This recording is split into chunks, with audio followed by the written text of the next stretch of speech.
guys, so today's video is about the books that I read in August.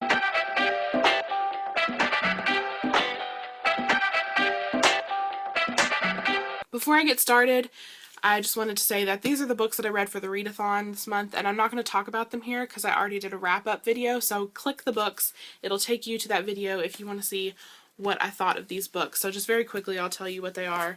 Silver Linings Playbook, Vampire Academy Frostbite graphic novel, Tuesdays with Morrie, Princess for Hire, and Sweetheart. So if you want to see what I thought about those books, go watch my readathon wrap-up.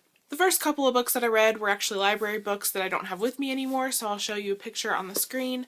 The first one was The Great Gatsby by F. Scott Fitzgerald. This was actually an audiobook that I listened to, so I'm just going to first talk about the story and then I'll say whether I liked the actual audiobook. I liked the story. I thought the writing was really beautiful, so I will definitely be reading more F. Scott Fitzgerald novels. I was looking on Goodreads and a lot of people were saying that this story was kind of stupid or pointless. There wasn't a whole lot happening in the story. A lot of people said they hated the characters.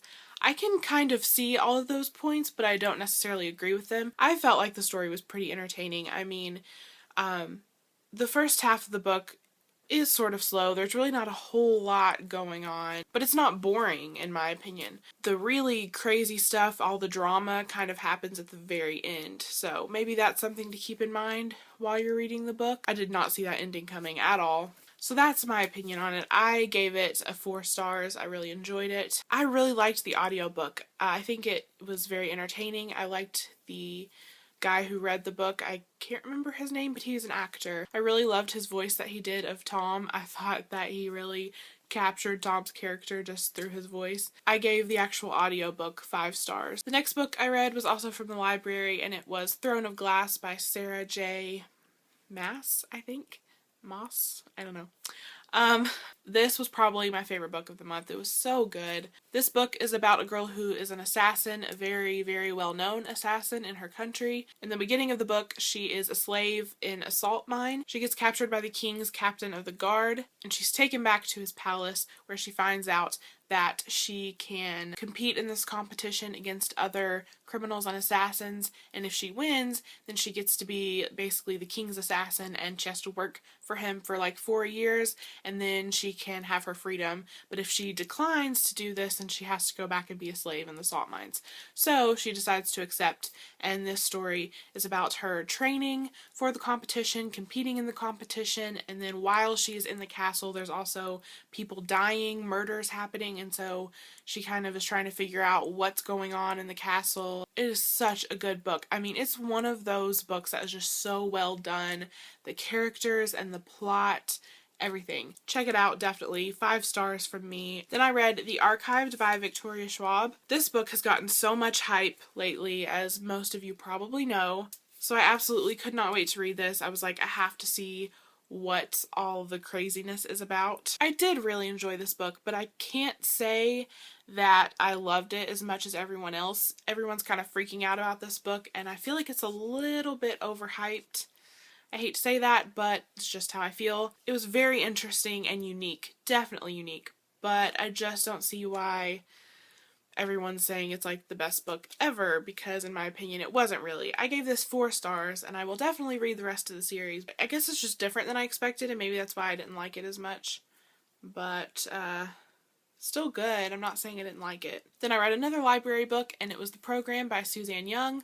I didn't really love this book. It was definitely interesting, and it was a quick read, even though it was a thick book. But it wasn't like, oh my god, you gotta read this now. It wasn't anything like that.